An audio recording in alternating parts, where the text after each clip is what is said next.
Oh, hey, good evening, good afternoon, good morning. It's Harry from Spurs TV. Back on the preview show with my co-host Harry Scarf. Harry, how you doing? Very good, thank you. Non-Spurs related, if you like, 4 defeats in a row, but looking forward to get into it. Burnley this weekend, can we put it right? Well, we'll be discussing that. Okay, a bit up to the chat. So, guys, I accidentally put someone's Twitter in the thing, but this is our new guest joining us, Paulie. How you doing? I'm doing good. Yeah, do you want to say a bit about yourself at all? Because I think you've only been on this channel like once before. So the last time I was on this channel, we were on with TJ, and that was like December 8th, I think, right before the Man City game. Oh, wow. And I told you we were going to score 3 goals in that game, and you told me I was crazy. And we did that exactly. What was it? I think that game was 3-3, right? 3-3, yeah. Yeah, you're right. That was a sick-ass game. And I think I was weighing like maybe 280 pounds then, and I'm weighing at a slim 205. I've been putting in nothing but work. Took a social media hiatus. But the moment I started doing good in life, Tottenham started shitting. So we can see the more goals, but you lost more weight. Yeah. Hopefully. Hopefully we can get it together soon. To be fair, I'm on that vibe as well, you know. I didn't really go much in December, but I've been going in the gym a lot since January, like even more really, you know. Is your AirPod, sorry? Can you hear me? Yeah, I can hear you. Yeah, it's just a little bit of feedback. Yeah. Do you want me to switch? Okay. I think it's better now. So unfortunately, we're gonna have to talk about the Liverpool game briefly. Harry, before I say anything, your thoughts on Liverpool? Bad. I think that, when we were 4-0 down, we were being battered, and the lay started, and it felt like we could go 5 or 6 down. In that first half, I thought we done well to keep it at a reasonable score, because the game could have been really over at half time, although I think a lot of the damage was done. But in the second half, we had an opportunity to still come back in the game, and we didn't. But I think the end shows that the players do care. The fight is there, the heart is there. But ultimately, I think that we were set up in the wrong way, and Liverpool's quality just shone through in the end, which is a real shame, because Liverpool, with not much to play for, it felt like an opportunity, a rare opportunity, to go to Anfield and get the result we wanted.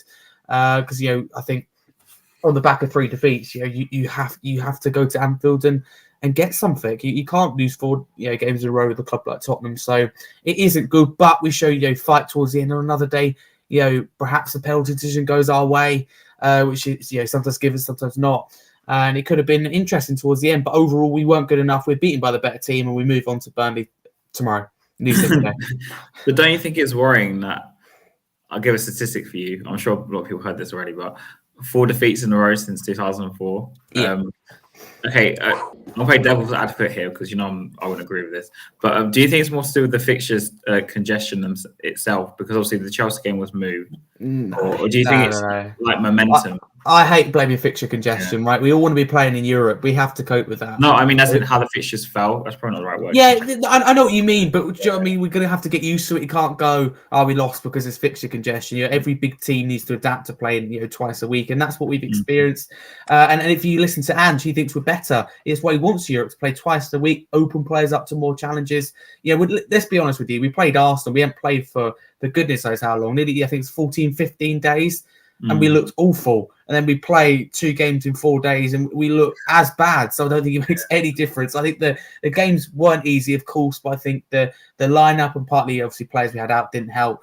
But the way we're set up and the quality of the opposition together, were just poor. But let's be honest with you, these fixtures fall at the start of the season. Then I don't think we're talking about 4 defeats. So it also is our form, as well as how good the opposition's doing. I mean, Newcastle, okay, you go to St James's Park, you lose, even though they're not doing great, but 4-0 is a push. I'm more concerned about the quantity, the amount of goals that we're conceding. And ultimately, we're not scoring them, and we're getting more players that we found out. Obviously, we're getting to Richarlison now, Werner now out, really without a number 9. Son's struggling at the moment for form.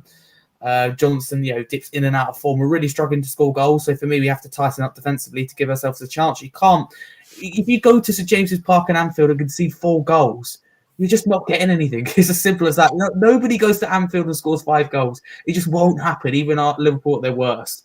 So you don't give yourself a chance. Brighton concede 4 goals. Arsenal, you see 3 goals. You just don't give yourself a chance when you concede. Fulham, is it 3 at Fulham? Fulham 3. Yeah. I mean, it's a bit different. Them, you go, maybe they'll goes defensively, but you have to give yourself a chance in games, and we just don't do that. And that ultimately lies the problem for me. Do you think there's a case then? And this is something I've always advocated since I've been watching football since like the 90s and 2000s, that he should have gone to Anfield and not going to use the term part of the bus, but as in like to try and stem the amount of goals we're conceding. To kind of not make the defenders when the team lose the confidence, because we just keep conceding goals like left, right. Well, common sense tells you that Liverpool are good going forward, but not very good defensively, and also it will tell you that in recent weeks Liverpool struggled in both boxes, and they've struggled against teams that have sat back, got the first goal. Look at Crystal Palace. I know they're thriving under Glasner, but they're Anfield, defend. They get the goal through Mateta on the counter. They sit and Liverpool just don't know what to do and they panic. And that's when mistakes happen. So personally, yes, I think it's quite a scary thought of having Son's pace, Johnson's pace, or Werner, if he was available on the counter-attack. I think whatever you think of those players, they could be quick. They could cause problems on counter-attacks. Not necessarily for breaking teams down, but quick moves. Kulusevski, not quick, but holds the ball up and is clever in those situations. Sounds crazy to say that Kulusevski is a better counter-attacking player, because you think of counter-attacking, you think quick. I think under Conte, he's not that. Where he played was kind of the first player in the transition of the attack. But he holds up the ball well, and his pass is always good.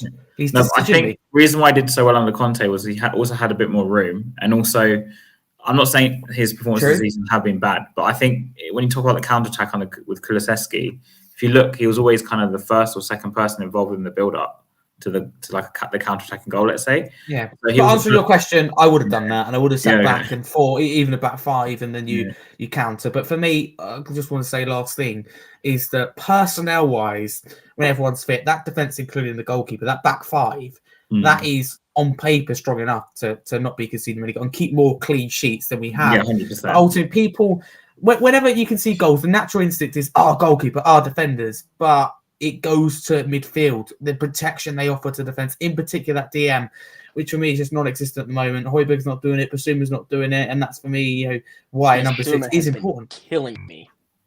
Oh my god! Like I have been losing my mind watching him. So bad. He is like a fucking toddler. I swear to Christ. Sorry, excuse my language. Basuma, sorry. Yeah. Basuma has just been. He loses the ball constantly. It's like I'm constantly always seeing him pull his pants down, like he pulls it below his jersey. You know what I'm saying? The feedback's back.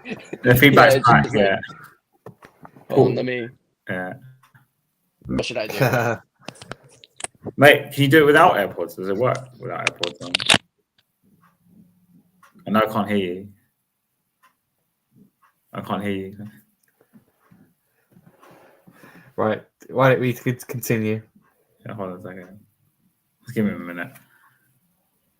But my AirPods never have feedback. I don't know why it's doing it.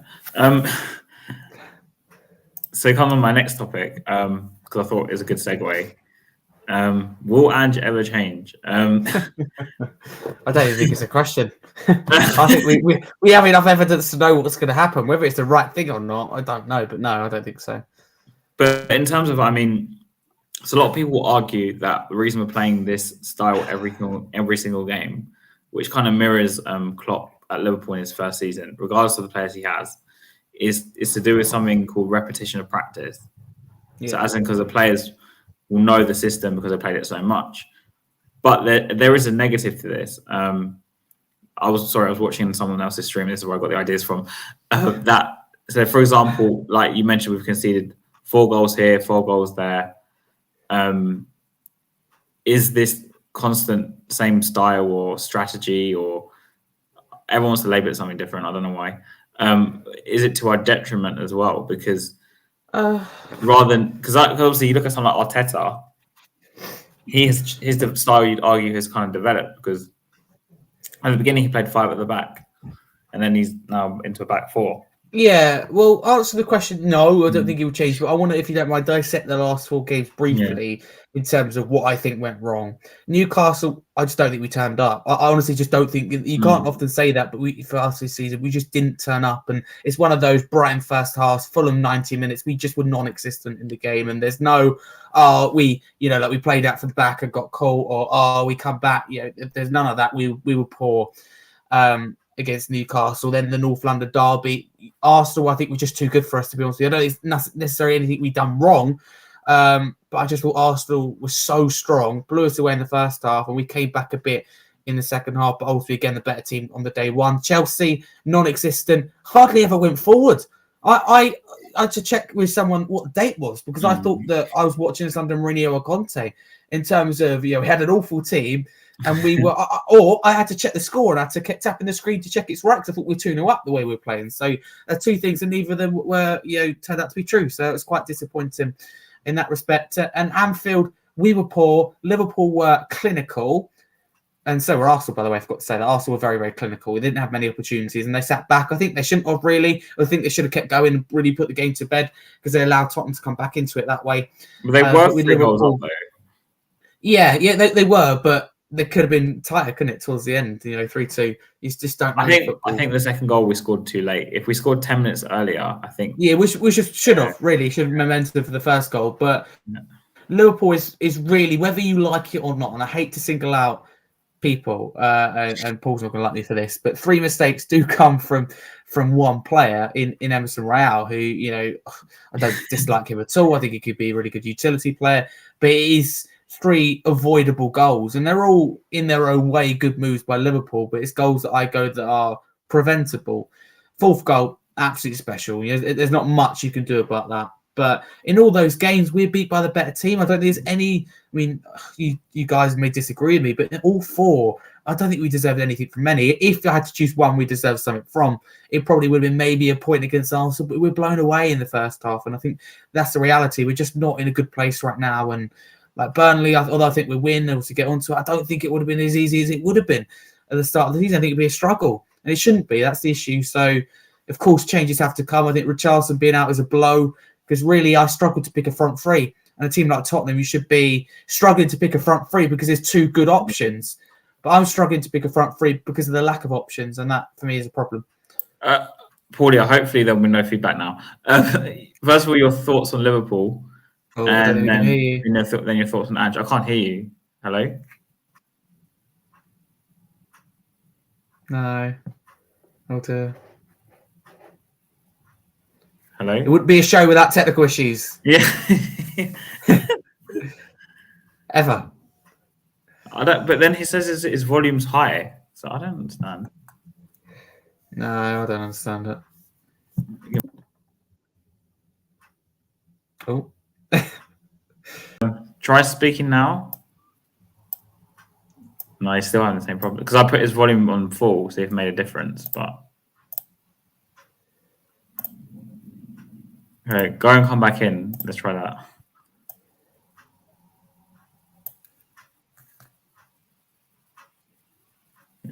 It's always technical issues. Always. It's what you actually mean. Now, do I think Ange will ever change? Not really. He's always repeatedly said that the style won't change. We want to play the same way. Yeah, Barney, we know. It's just that he's coming back in. Hopefully, we'll sort the problem. I don't know why this always happens. It happened with TJ as well, remember? The other week as well. So, do I think he'll ever change? Hopefully, he will. But my argument is age isn't on his side. So, if he was like 10 years younger, or obviously Arteta's age is different, because you and your age. No, it does make a difference, because what I'm saying is that because he's, say, at best or at most, Ange probably has 20 years left of management. If we're basing it on when Ferguson retired when he was 70, just after he turned 70, so he can obviously change. I mean, I mentioned Ferguson just now. He changed his system because of modern football. Because obviously Ferguson knows play a 4-4-2. He did change styles or adaptations or whatever, and he was obviously in his 60s or whatever. So there's an argument to be had that the one some people may argue is a close one, but because obviously they both come from Scotland. But the one anomaly to it kind of sort of is him, I guess. Yeah. But if we're talking in probabilities, I don't think. Because Harry, do you really think he's been playing the same style for 28 years? Do you really think he'll come to a league and? No, and part of me gets that, and part of me doesn't, and I will explain. Part of me gets it in terms of he's won that way, you know. Good. And is it good now? Yeah. Yes, we've got the. Clear.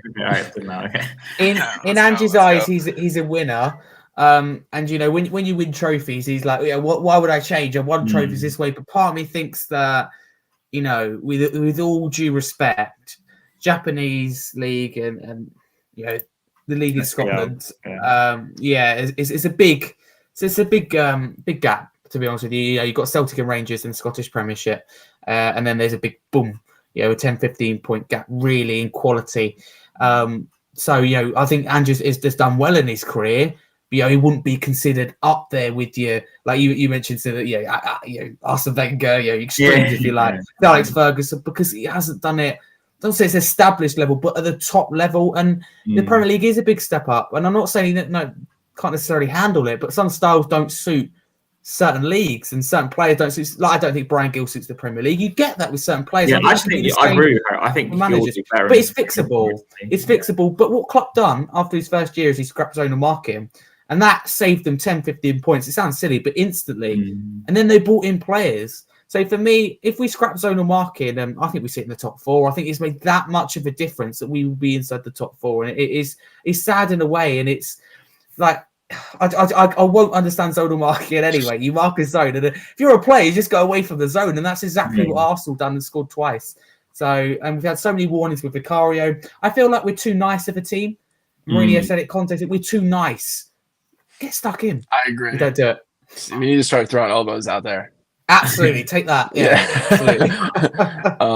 Vicario, I feel like it's a touchy subject for me because I absolutely love his like mentality and energy, his hype and his energy and shit. Yeah. Sorry. I don't know if I'm allowed to curse on here or not.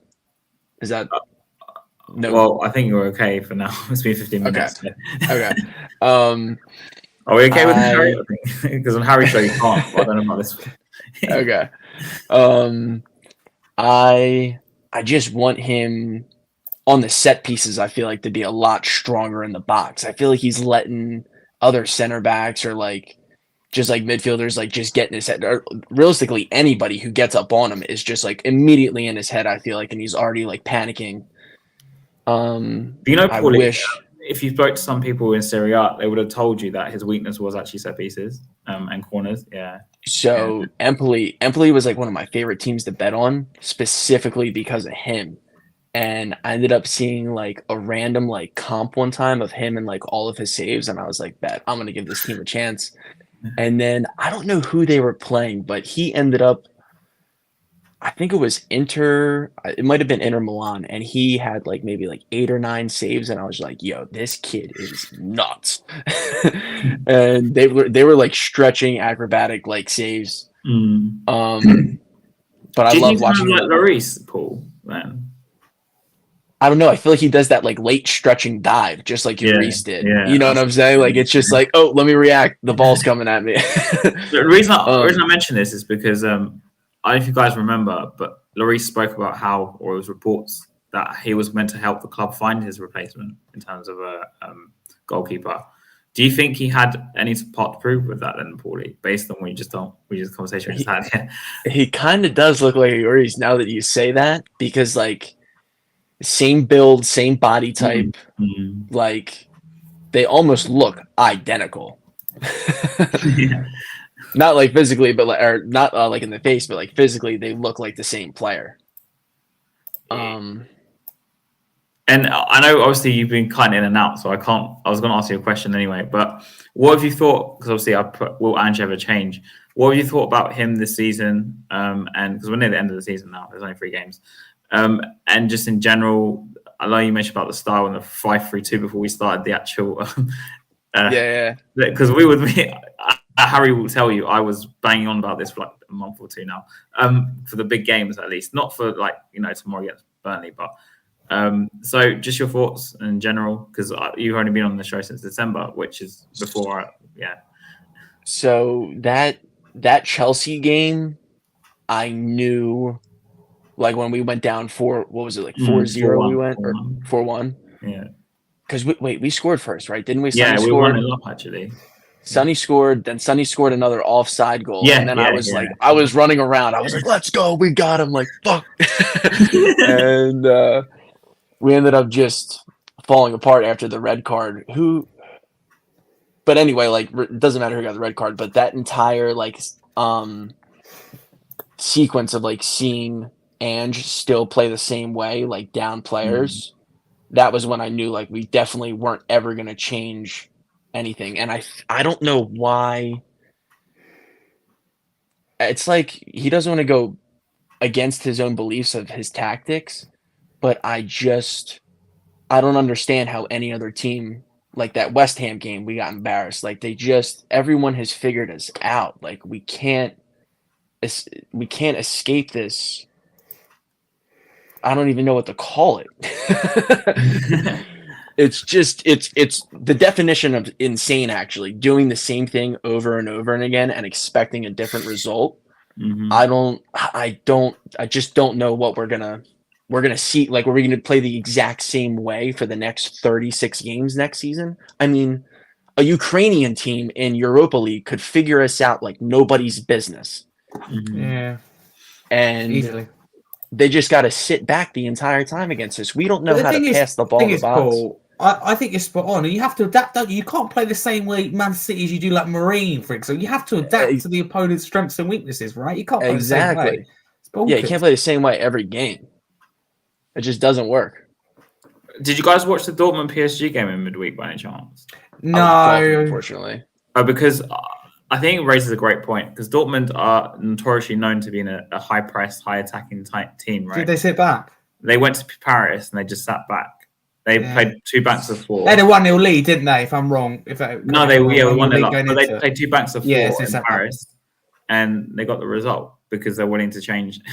And this is where I get worried. That's why Gary O'Neill's done so well at Wolves. Iriola's done so well at Bournemouth. Glasner's doing so well at Palace, because they adapt. They adapt every game for every opponent. Look at Gary O'Neill. It's not in his way to ever sit back. We came to Tottenham and got a win, and that's what we're playing. Gary O'Neill's only second year in charge as a manager as well. It's not his. Okay, they haven't ended the season as well. Yeah. But generally, for me, they've massively overachieved. I thought it'd been a relegation battle. The player they lost, Neves, Moutinho, Jimenez, they lost several players, top players, and also he had Locatelli threw his toys at the pram because he got told he had to sell players, etc. Gary O'Neill came in, right, it's all right.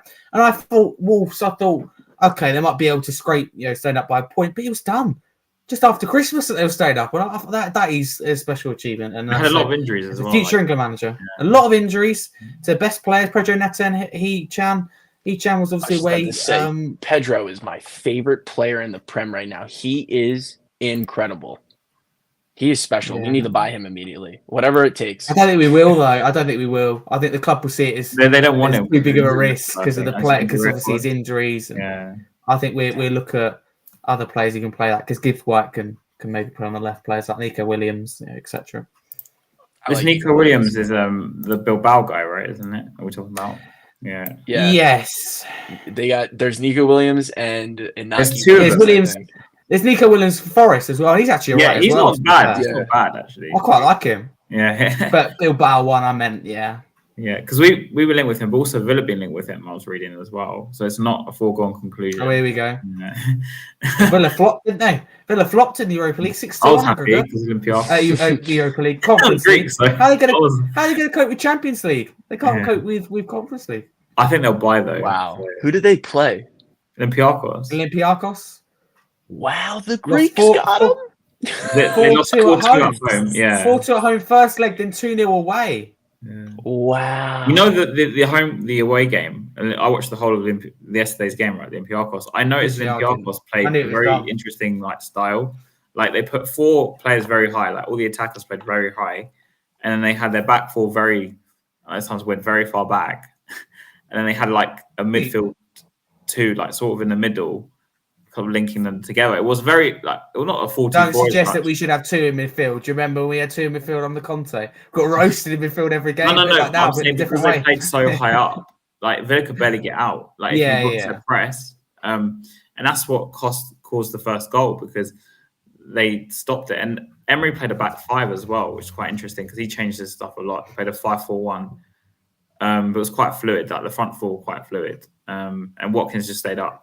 But linking it back to Spurs, what I don't get, and I think Ange gets it right with the high line in terms of you have Mickey van der Ven's pace, and if you drop off players like let's use Arsenal for example, Odegaard, Rice done well, but Odegaard struggled in a way in terms of he wasn't allowed that space to shoot. But what the midfield isn't doing enough to stop that. You got the defense playing really high, but for me the gap isn't big enough between the defense and midfield, and there's congestion with the inverted fullbacks. And Davis, me sees it stand or Paulie. Yeah. I'll ask them this because we've been talking a lot. Have you seen the links with Gallagher? Yes, Conor Gallagher. I want him so bad. He is so quality. The way he was, it was almost like he played a little. His like little. He definitely played with an extra flair against us. I feel like after all the transfer rumors, he's really good. I'd love to have him. Definitely over Bissouma. I think we're gonna end up losing money on Bissouma. We only bought him for 25 million, I think, didn't we? I think his number now is probably like 12 15. Or 13.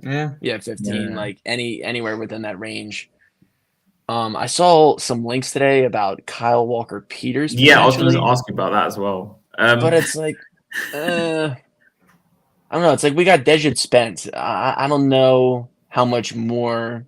The reason we'll be linked with Walker-Peters is, and the club might be looking at him, and I'll tell you why. He's homegrown. That ticks one box.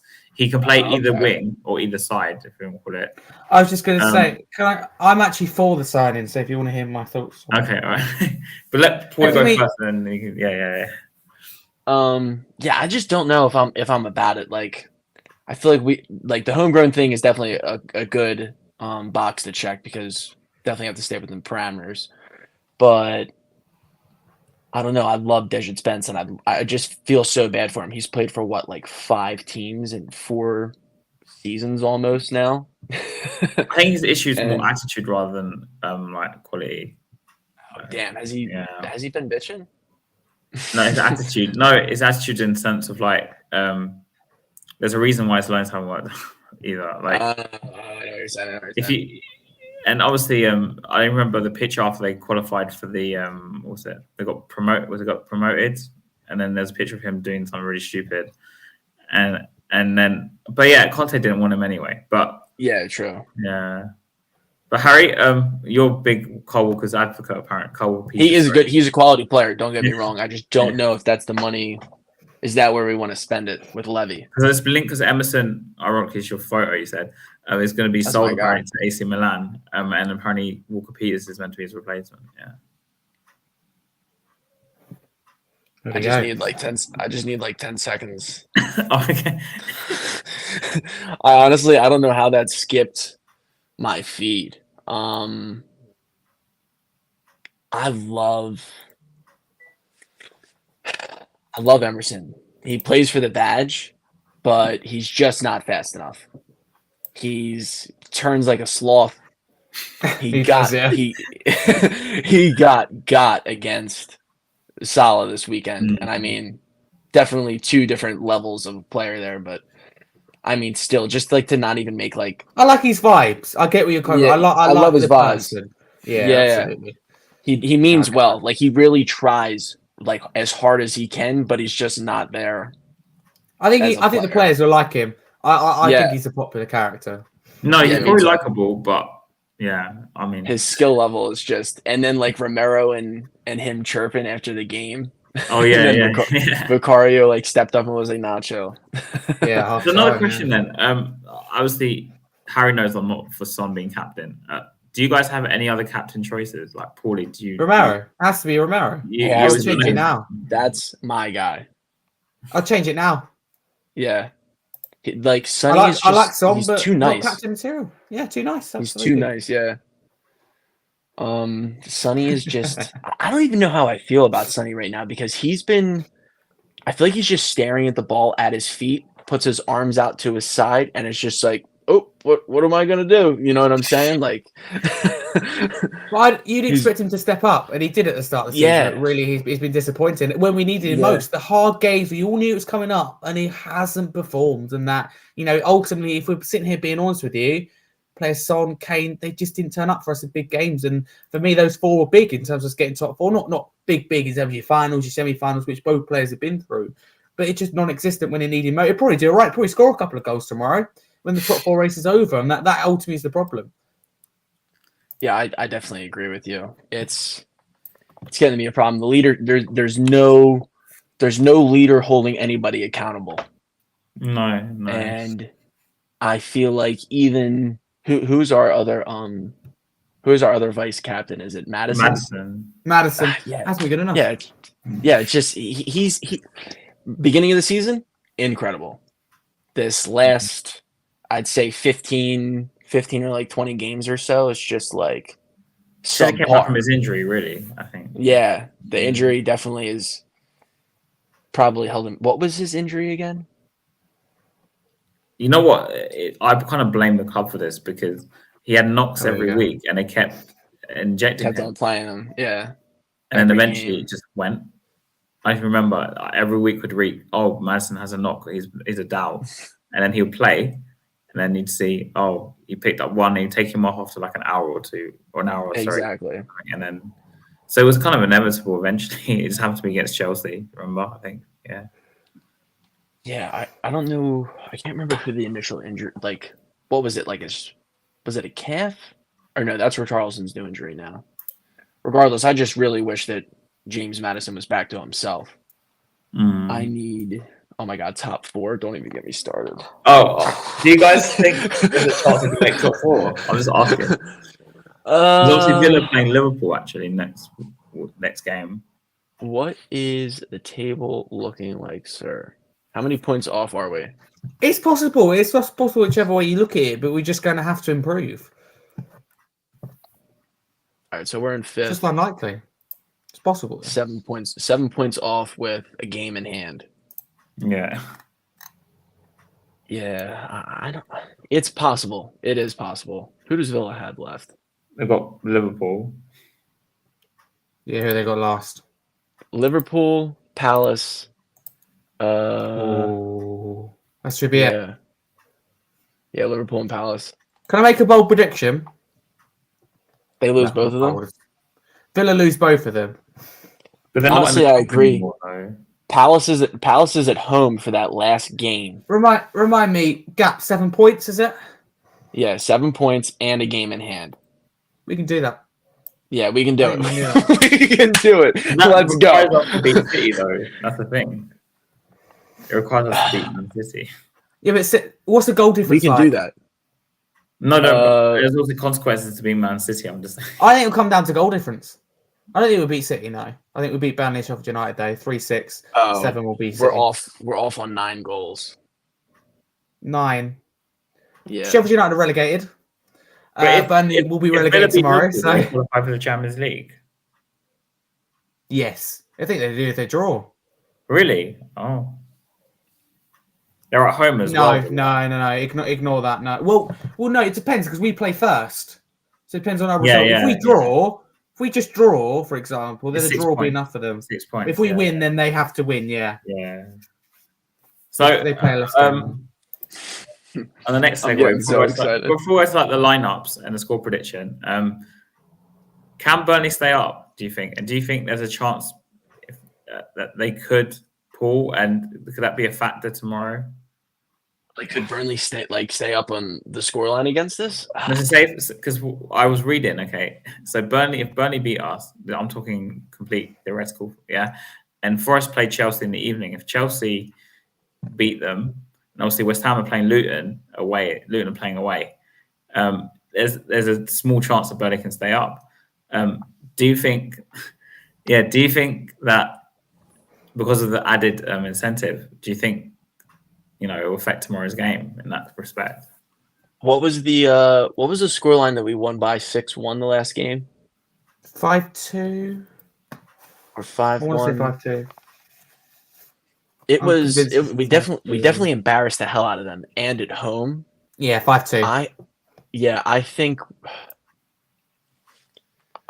I think they're going to definitely come with a fire under their ass. I mean, they just tied against United and who was it? Brighton 1-1. Pretty good games, and they're definitely going to come like. I mean, they're fighting for their lives right now. So there's who's their manager?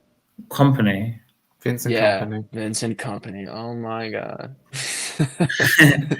You know, before we had Ange, one of my friends actually saw Company at the stadium. So, and you know, there was a bit of talk that Company was going to come to Spurs. Remember? I wanted do him. remember seeing that. Yeah, he was at Club Brugge, right? yeah. And then he gave like that crazy speech in the locker room and like blew up. Yeah. I But like watching my them. friend saw him because we were linked with him after that. We were linked with him like a month later or something. I can't remember what it was, but he saw him at the stadium. He was like, maybe he was watching us at the time or something to see whether he's considering it or not. Because I think apparently he said no or something. I can't remember what it was. But can I just say, regardless of Burnley go down on, they should stay with Vincent Kompany. I think that they've committed to a project. They've shifted so many players in and out of the club, and I think that being honest with you, it'd be very harsh. I think there's no case scenario that Burnley stay up. As I spoke to you, has off air before you joined, Paul. There is a scenario they stay up. Well, I can't see it happening because if I'm being honest with you, I don't think that Chelsea will beat Nottingham Forest, and that's I think Chelsea. I think Chelsea are the most side at the moment, though.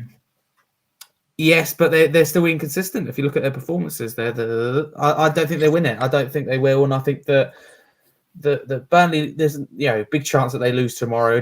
A loss or a draw season relegated, so they have to win. I think Luton, out of anyone, have a huge chance. Absolutely, the 2 games I have. I'll see if I can remember it right. Probably not. West Ham. I want to say West Ham away and Fulham at home. Why can't they win both of them? Why can't they get 4 points? Why can't they get more than that? Trying to think how much they need. They have 26 points, don't they? Forest have 29, so 27, 28, 29, 3. Yeah, they can do that. I think they'll stay up.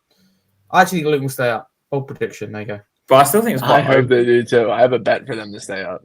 All right. They're getting 6 points. There you go.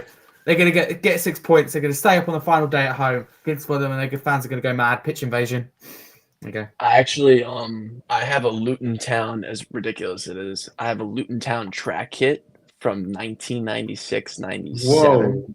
Fila, fire. Where did you get it? Was it for DH Gate or something? Like no, I got it from Classic Football Shirts. Oh wow! Oh okay. Yeah. No, please don't do that, Barney. Please do not beat City. please no. Yeah, please don't lose to City. Don't beat City. Sorry. Barney, don't even put those vibes out there. Oh my god, I just Can you imagine? Oh my god. Harry, you won't see me for the whole summer. I will lose it. Arsenal in the league, you won't see me for the whole summer. Like, I'm not joking. But just to throw a spanner in the works, if you like, if we beat Burnley and Villa lose and we're still in the top 4 battle, where do you stand on Tuesday's game against Man City? You're still a City fan. I always want to put my club before Arsenal. I want us to win, but if City win, there's a huge positive behind it, I think. But if Villa get even a point, or we don't blow Burnley away, etc., then I'm fully behind City. I've been behind City for a while in that game, but Harry, I can't think about the psychological implications of my life if Arsenal win the league. That's what I'm thinking. It's horrible. But you got to put your club first. Yeah, it's a small club mentality to think about others as well. If Arsenal want to win the league, it'll be horrible. You know, TJ's brother's an Arsenal fan. You do that, right? Yeah, it'd be insufferable. Oh my god, I don't know how they live. And Paulie, my friend group, right, is basically Tottenham and Arsenal. So if Arsenal win, my phone is literally just gonna just forget me. Like you won't see me for like 3 months. I can't. Also, I work in Islington, which is it's basically near the Arsenal stadium. It's like a 20-minute walk from the stadium. Yeah. I'm waiting for my passport. So when Arsenal play like a league game, the title will come eventually, whether it be this season or next season. Next season. They're getting closer. I think it'll be next season for them, actually. Yeah. But if they win it, right, because I work where I work is where they all get on the train to go to the game, and also I go past Arsenal on my way home from work as well, like the actual station in Finsbury Park. So like, there's no way I can escape them. If they were to win the title, it would be horrible for me. Like my life would just be It's just so much red everywhere. I'd be yeah. losing it. Because so also where I live, a lot of them get the train to go to the game as well, where I live. So on a match day, you'll see loads of red shirts everywhere down my street. It's the same in the station, not before as well. It's just that's what I mean. If they win the title, it's gonna be horrible. And I'm also going on holiday with an Arsenal fan this summer as well. Oh my god, how do you guys get along? Yeah, no, it's fine. It's just banter, but it would just be horrible. I know it'll be horrible. Because every day he'll remind me, like, we won the league, and I'm like, bro, stop. I feel like if I had a couple of cocktails in me, and if I'm hanging out with the Arsenal fan, I'm gonna go mayhem. I can't take the color red as it is. You need to move. I have nothing red in my closet at all. It's actually quite bad because I actually don't mind that color. I know it sounds bad to say, but like as in, come on, my blood's lily white, bro. Come on. not with like I wouldn't ever get a red car or anything. I just mean that I just don't mind the color. It's not that bad. Like, I hate more colors like green and stuff like that. I find those colors a bit like weird. Come on, man, that's that money. Actually, what color is a pound? What color is a pound? Blue is my favorite color. So yeah. Is like a pound? Is that like what color is your like money? Oh, it's not exactly. It's not exactly green. It's like white, right? How did you got to this? Like sorry. It's like purple, right? Yeah. Back to football. Yeah. Sorry. Do you guys want to see Radu start tomorrow? Oh, we're actually getting to this team lineup. So, Paulie, give us your lineup for tomorrow game. Lineup for tomorrow. Honestly, I want to see. I think the biggest thing that I want to see tomorrow is a clean sheet. Mm-hmm. I want to see 0 goals go into our net. I want to see us dominate the game from start to finish, and I want that boy Ben Davies playing left back. He's injured, isn't he? Oh, damn, is he? Yeah. All right, so I guess we're gonna have to go back with Emerson Royale left back. I thought we wanted to play Dragusin, so honestly, we could play a back three with Radu, Romero, and Van de Ven, but I feel like one of them also needs a break at the same time. Like just let one of them have a breather.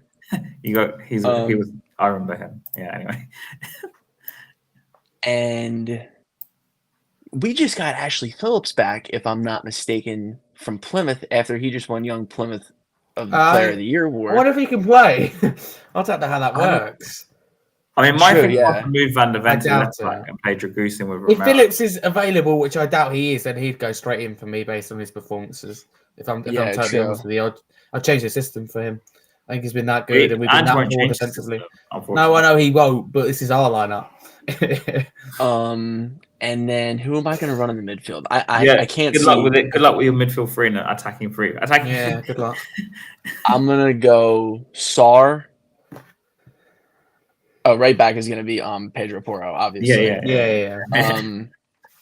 And I think I'm gonna go Sar, Lo Celso, and Madison. Interesting. That's interesting. Okay. And then up front. Oh my god! Now I have to look at like FOBMob's like injury list here because is Gill available? Is Gill available? I think he is. Yeah, yeah. Honestly, give that boy Brian a start. Fuck it. Yeah. I mean, we're playing Burnley. I feel like the quality of players they have, like he could make that starting lineup immediately if he were to be playing on Burnley. So we just hit the Burnley team very quickly. Those are some names I'm missing. Such a changed team. I know that they have quick up top. Brennan, or wait, you're talking about? Oh, Fofana's on Burnley. He's fast. Jack Cork. Jay Rodriguez is still there. Yeah, he won't start, I don't think. Sander Berge, Nathan Redmond.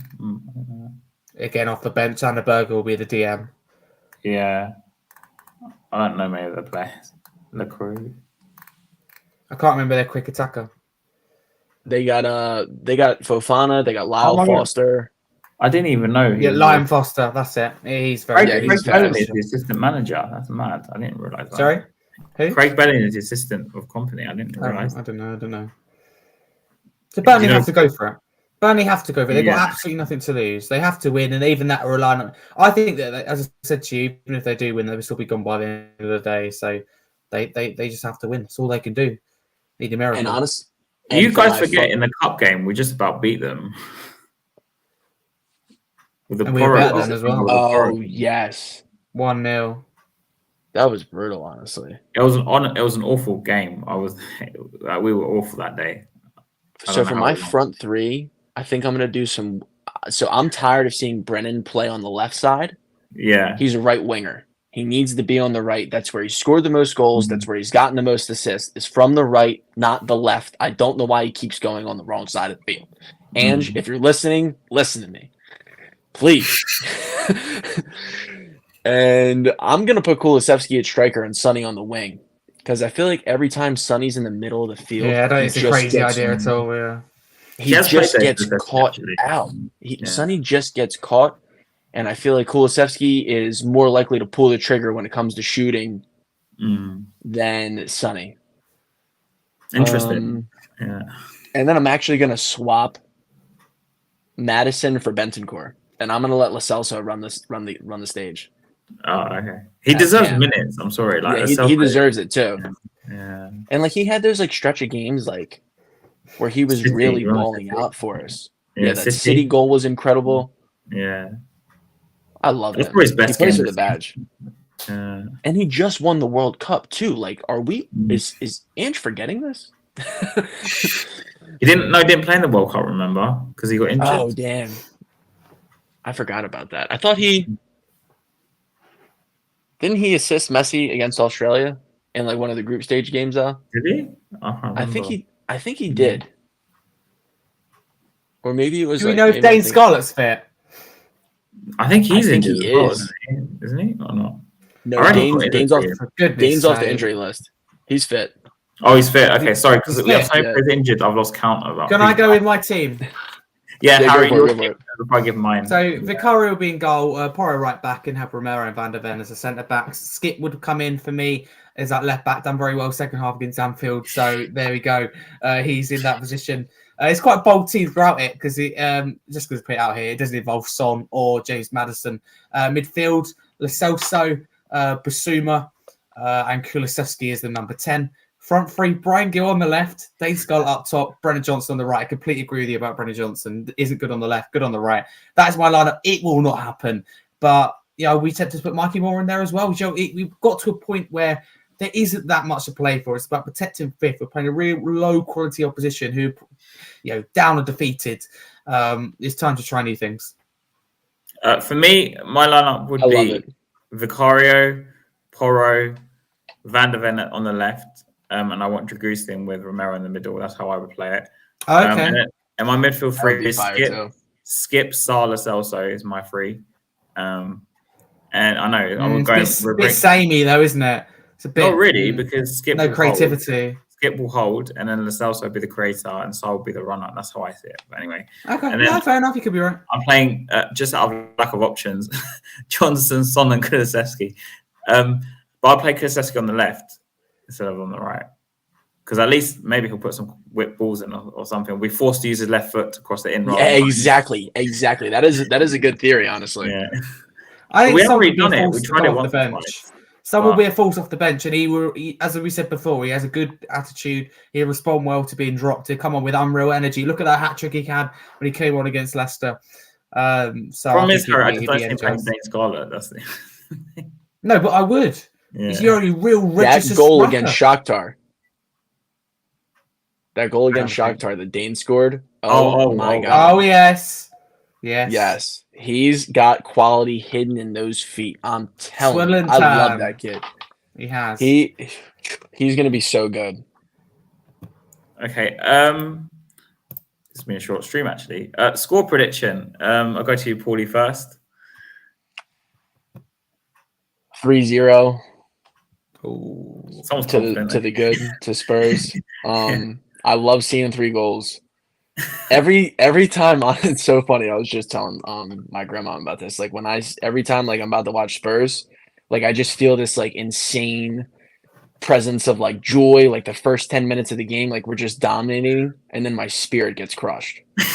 And that's a great way to describe it. It's just like my spirit gets crushed. Yeah, like I get so excited leading up into the moment of the games, and then like the games are actually on, and it's just like so debilitating. You should know by now as a Spurs fan. You should know how it's gonna be. This is how old are you? Sorry, you must be older than Harry, right? Because Harry's like 15. I'm 25. Yeah. But how long have you been supporting Spurs? If you don't mind asking, this has not been like I'm just asking. So this is basically like when COVID happened. I was like 21. So 4 years, 5 years. Yeah, there was no sports on at all. There was nothing on ESPN. There was nothing going on in the United States. And then I just so happened to subscribe to ESPN Plus, and I saw Tottenham was playing. And the first game that I watched was, I think it was that Lamella. United? With Rabona against Arsenal. Rabona, yeah. With Arsenal no fans United. in the stadium. My God. I lost my mind. And then I saw like another game where Sonny and Harry Kane were just like connecting incredibly. And I was like, wow, these two are special. And then I was like, you know what? Like they feel like a Philly team. Like that's where I'm from, like South Jersey area. And like we have nothing but loss in our lives as Philly fans. And I was like, you know what? This team hasn't won anything. Welcome to Spurs. Similar experiences. Yeah. And I've done nothing but absolutely love it. Like I have a friend who's a Liverpool fan. He's also a glory hunter. He loves Tom Brady. So and I'm so okay with like how they play. But like it's gonna feel so good once we finally lift that trophy. I've watched that 2008 Carling Cup game like I was there 10 times. I was there. I would have lost my mind. I would have ran on the field.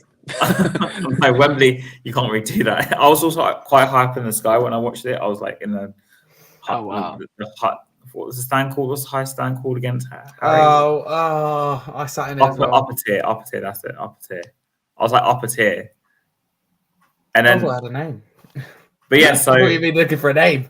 No, it's just the upper tier. So I was quite high up, on the other side. But I did see the goal, of course. I mean, they will get a goal. But who was what's his name? Who like went off the field all pissed off and got subbed off? What's his name?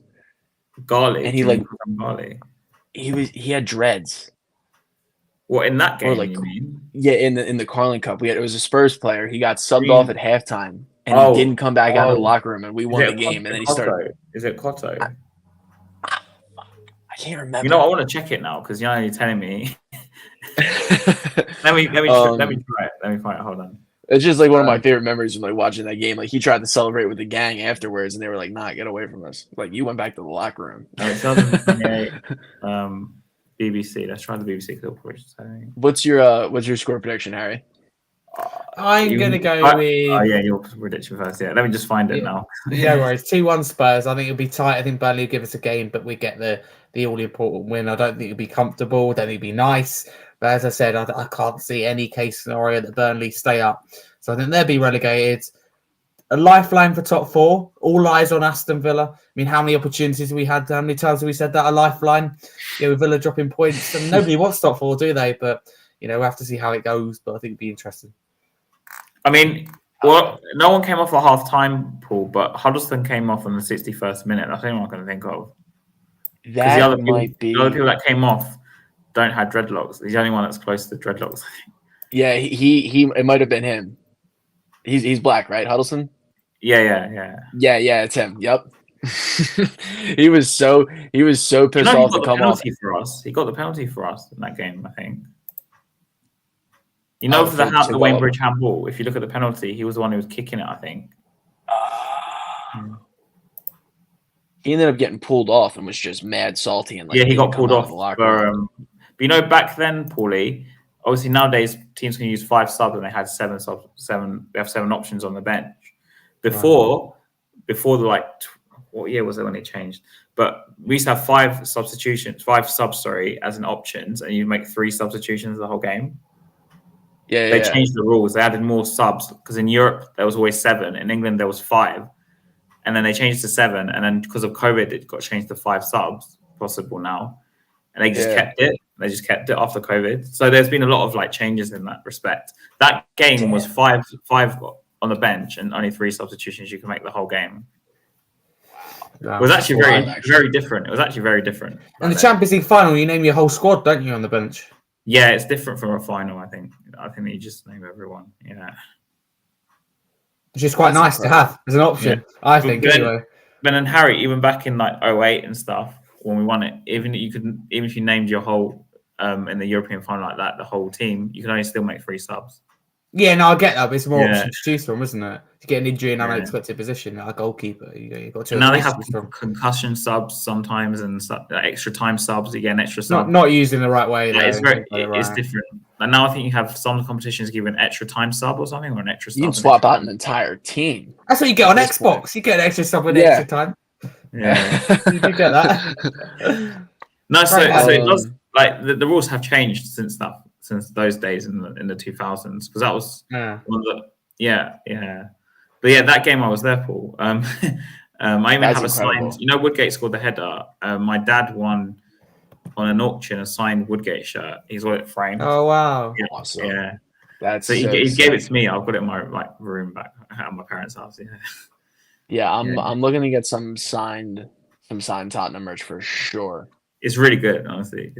Yeah.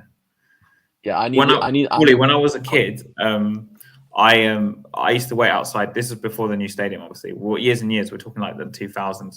We're going to end the stream soon anyway. I just want to say this before we end it. So I used to queue out as a kid, and the players would come out of these gates at the end of the game. So you used to walk past, and you'd wait them to sign your like book. So I have like an old book of like the players from like the 2000s, like Chris Perry, Casey Keller, players you've never heard of, right? Back in the 2000s and 90s that Spurs had. Yeah, they signed. Like, you had pages in your book, and they've just signed like a free page. That's sick. Back then, it was signatures. Nowadays, everyone just takes a picture and puts it on Instagram. We need to bring Dele Alli back to Spurs. Really? Yeah, Jay just said Dele Alli, Paul. So I had to tell him that in the chat. I'd like to offer him a coaching position. I'd like to offer him a position on the like. Yeah, Ian Walker. I never actually met Ian Walker. I feel like I'm just looking to expand. I feel like with everything that he released in that Gary Neville interview, is that his name? Yeah. Very, very wild stuff. I couldn't believe. I was literally crying. I feel absolutely terrible for him, and I just feel like his vibes his life would be just overall better back at Tottenham, and I feel like he would just be like. A lot of people said this. Actually, it's not just you. I've spoken to David Harry. He speaks about this a lot. He thinks he should come back. Of course he does. Of course he does. When he jumps on, when he gets a bee in his body, he won't leave it alone. I know what he's like. But Paul, I find it very interesting about how people become Spurs fans. Obviously, for me and Harry, it's different because it's family. But my dad has a similar story to you, Paul. So my dad was probably around my age, maybe, or younger. Maybe you're not exactly when you started watching Spurs. So he was in Greece, and ironically, the Spurs were playing Olympiacos. In like a friendly or Panathinaikos, one of the two. And my dad went to the game because they were there. Obviously in Greece, he used to work in Greece before he moved to London to work here, and he stayed here eventually. But he watched Spurs like demolish this Greek team like 3-4-0 or something, and he goes, "Oh, I like this team, like if they were." And then he started watching more games, and then eventually he came to England and he started buying tickets, and it just started from there. And then obviously, now that he got season tickets in the end, he's had season tickets since like the 70s and 80s already. So yeah, that's sick. Yeah. So he started like you. He watched it like somewhere abroad or something, and then he was like, "Oh, I like this team." But obviously, for me, it's family. Like my whole family is Tottenham, so yeah. That's dope. Yeah, I'm waiting for my passport to come in right now, and then the moment that shit hits, I'm gonna schedule, or the moment next year's schedule releases, I will be in London getting drunk, fighting somebody, and I'm pumped. I can't wait. I'm just gonna be that ignorant. I'm just gonna be that ignorant American. So for me, I'm saying 2-2. I know you guys are confident we're going to win, but I think how dare you? I said it on Harry's show earlier in the week. He never predicts us to win. What do you mean? Never. If our form was better, then maybe I would. But I think we'll concede at least one goal. That's the thing. I think we'll concede at least one goal tomorrow. So. Yeah, that is. He's sneezing right now. Oh, okay. So we're gonna near the end of the stream. Paulie, where can people find you? I am back on Twitter at Tottenham or THFC Paulie. Basically the same little thing that's right there. Follow me on there. Need some more followers. Tell your family and friends about me. Yeah, he's. So if you guys don't know, I put it in the chat as well. THC Paulie. So yeah, please go and follow him. Before he'll be in London. But yeah, I really like hearing about people's stories about how they became Spurs fans. It's so interesting. It's so sick. I used to actually have a segment on my channel about that sort of thing, but I ran it for a while. Yeah, they're human chess pieces. I have no like American friend. Like I have maybe 2 friends that I like can talk to football about. One of them is an Italian American immigrant, and who's from Torino, who's like dad is like from like loves fucking Juventus, huge, all about the black and white. Yeah. And so he's like the only like person that I really like watch or like talk to about. So it's like it sucks for me. Like I'll be talking to like my other friends, like, dude, like what are you talking about? Like didn't you watch the Kansas City Chiefs this weekend, bro? And it's like, no, I didn't. That's funny. I just can't take the American politics behind our sports. Like there's always an agenda. There's a lot and behind it, isn't there? Yeah. I think there's definitely an agenda, I feel like, with referees within the Premier League, but it's like I'd rather just put the blame on one individual rather than like an NFL game that has like 15 different refs all over the place. They can just like call a penalty at whatever time they please. What? I mean, like, yeah, you have 2 refs on the side. You have a ref behind the quarterback. You have a ref in like the middle of the defense. They are everywhere, and they can just randomly throw a flag and just be like, "Yep, like that happened." Like they can completely dictate a game however they please. That's actually mad. Yeah, and they just did like a tackle rule change. Like you can't tackle a certain way. So like if you like roll into a tackle, it's a penalty. So it's like I'm just gonna start watching rugby, I think. Yeah. It's not even worth it anymore. I didn't know it became like that, but yeah. Yeah, it's just weird. Like this was a new rule change, but I don't even care about it anymore. Spurs, come on you Spurs. Anything blue, white, I love it. And except Chelsea. Except Chelsea. Yeah. Fuck them. And Harry, where can we find you? Of course, Spurs Talk. Yeah. Thank you very much for having me. Again, also you can follow me if you like there, Harry Scarf 22. But you've got my channel there, Scarfy Spurs Talk. Got a lot of content coming actually. So you've got a double Spurs header if you like this weekend in terms of Spurs. Then you've got Spurs women on. So there'll be a lot of content revolve around that. So yeah, it's covering the weekend as well, Harry.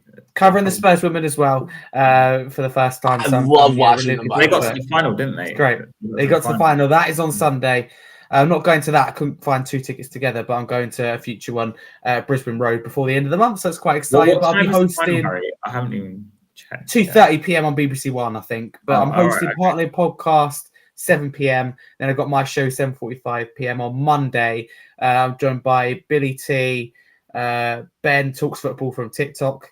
Seb Talks Football from TikTok, over 40,000 followers, and Luke Partlane from Partlane Podcast. It should be a good show. And obviously on here every Friday, 7 p.m. So yeah, all good. Yeah. Harry, who is your favorite? Sorry, Yeah, sorry. Harry. Who's your Hotspur favorite TV. women's? Sorry. Who's your favorite women's player? For Spurs, oof. Oh, Yeah. I don't know.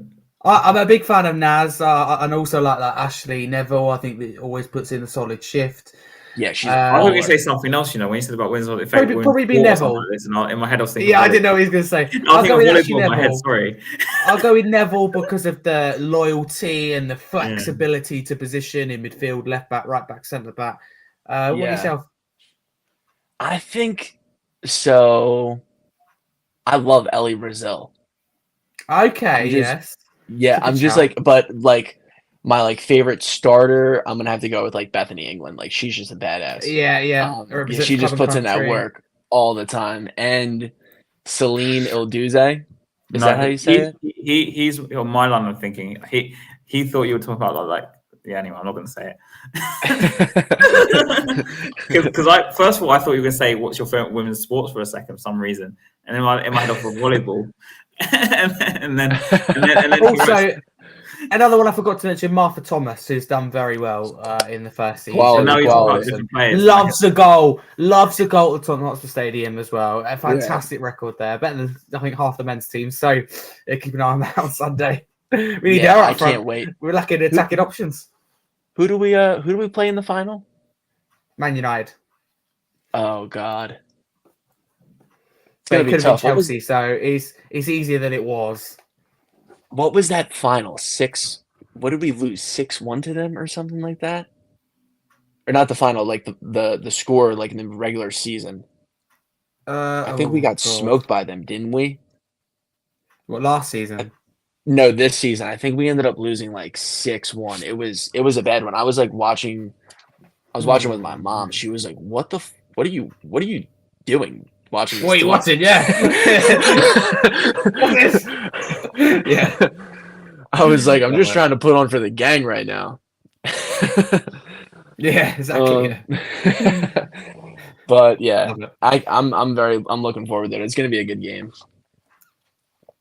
Oh yeah, Barney just reminded me as well in the chat. Another thing I forgot to mention, my channel, Scarfy Spurs Talk, is you get the Premier League shows Wednesday night, every Wednesday night, 6 p.m. We get fans on from different clubs, so that's very good. And also with the Burnley game, there'll be a match day vlog Sunday morning as well. I forgot to mention that because I'm going, so it should be good.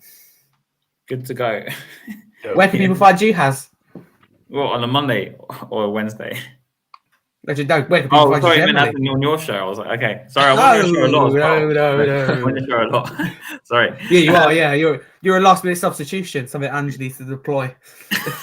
I'll come on off the bench on the weekend. But can you play up front? Do you have pace?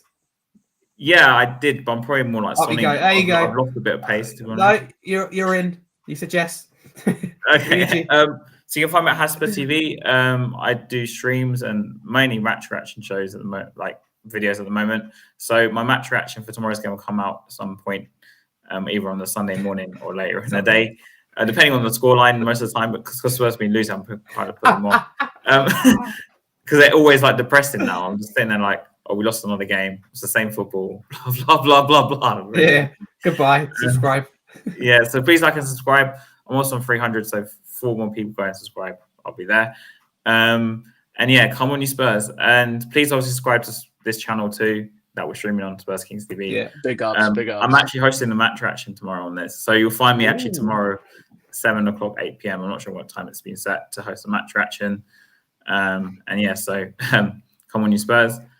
Out the Spurs. Cheers, guys.